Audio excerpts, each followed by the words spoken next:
মধ্যপ্রাচ্যের আকাশে শুক্রবার হঠাৎ করেই বেড়ে যায় সামরিক তৎপরতা। ইসলামাবাদে গুরুত্বপূর্ণ শান্তি বৈঠকের ঠিক আগে যুদ্ধবিমানের বহর ওড়ায় পাকিস্তান।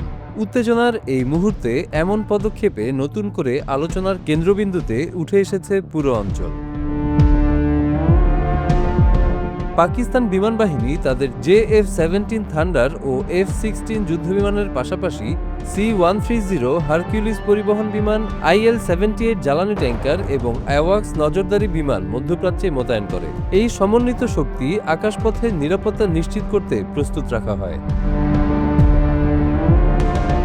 শনিবার ইসলামাবাদে যুক্তরাষ্ট্র ও ইরানের মধ্যে যুদ্ধবিরতি নিয়ে গুরুত্বপূর্ণ বৈঠকের আগেই এই সামরিক প্রস্তুতি নেওয়া হয়েছিল। বর্তমানে দুই দেশের মধ্যে সাময়িক যুদ্ধবিরতি থাকলেও পুরো মধ্যপ্রাচ্য জুড়ে টানটান উত্তেজনা বিরাজ করছে। এই পরিস্থিতিতে ইরানের প্রতিনিধি দলকে নিরাপদে ইসলামাবাদে পৌঁছে দেওয়ার দায়িত্ব নিয়েছে পাকিস্তান। মূলত সেই কারণেই আকাশে কড়া নিরাপত্তা বলয় তৈরি করা হয়, যাতে তেহরান থেকে যাত্রাপথে কোনো ধরনের হামলার ঝুঁকি না থাকে। বিশেষ করে ইসরায়েলের সম্ভাব্য হামলার আশঙ্কা মাথায় রেখে এই নিরাপত্তা ব্যবস্থা নেওয়া হয়। পাকিস্তানের যুদ্ধবিমানগুলো আয়রন এসকর্ট হিসেবে কাজ করছে, যা ইরানি প্রতিনিধি দলের বিমানকে ঘিরে পুরো পথ জুড়ে নিরাপত্তা দেওয়ার কাজে নিয়োজিত। শুক্রবার সকাল থেকেই সৌদি আরব, সংযুক্ত আরব আমিরাত এবং ইরানের বন্দর আব্বাসের আশপাশের আকাশে এই যুদ্ধবিমানগুলো টহল দিচ্ছে। পারস্য উপসাগর পর্যন্ত বিস্তৃত এলাকা জুড়ে তারা নজরদারি চালাচ্ছে সার্বক্ষণিকভাবে।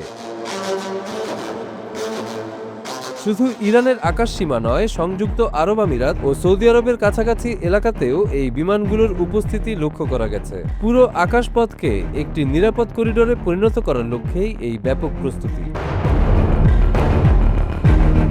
গত ৮ এপ্রিল পাকিস্তানের মধ্যস্থতায় এবং চীনের সহায়তায় যুক্তরাষ্ট্র ও ইরান ২ সপ্তাহের জন্য সাময়িক যুদ্ধবিরতিতে সম্মত হয়েছে। এই যুদ্ধবিরতির শর্ত ও ভবিষ্যৎ নির্ধারণ করতেই ইসলামাবাদে এই বৈঠক অনুষ্ঠিত হচ্ছে। ১৯৭৯ সালের ইসলামিক বিপ্লবের পর এই প্রথম এত উচ্চ পর্যায়ের সরাসরি বৈঠকে বসল ওয়াশিংটন ও তেহরান। ফলে বৈঠকটি আন্তর্জাতিক কূটনীতিতে একটি গুরুত্বপূর্ণ মাইলফলক হিসেবেই দেখা হচ্ছে। মার্কিন প্রতিনিধি দলের নেতৃত্বে আছেন ভাইস প্রেসিডেন্ট JD ভ্যান্স। তার সঙ্গে দূত হিসেবে আছেন স্টিভ উইটকফ এবং জ্যারেড কুশনার। ইরানের পক্ষে নেতৃত্বে আছেন পার্লামেন্ট স্পিকার মোহাম্মদ বাঘের গালিবাফ ও পররাষ্ট্রমন্ত্রী আব্বাস আরাকচি। বৈঠকের প্রথম পর্বে পাকিস্তানের প্রধানমন্ত্রী শেহবাজ শরীফ এবং পররাষ্ট্রমন্ত্রী ইসহাক দার আছেন। এতে পাকিস্তানের সক্রিয় কূটনৈতিক ভূমিকা আরও স্পষ্ট হয়ে উঠছে। এখন পুরো বিশ্বের নজর এই বৈঠকের দিকে। এটি কি স্থায়ী সমাধানের পথ খুলে দিবে, নাকি নতুন করে উত্তেজনা বাড়াবে? তা নিয়ে বিশ্বজুড়ে উদ্বেগ ও কৌতূহল দুইই বাড়ছে।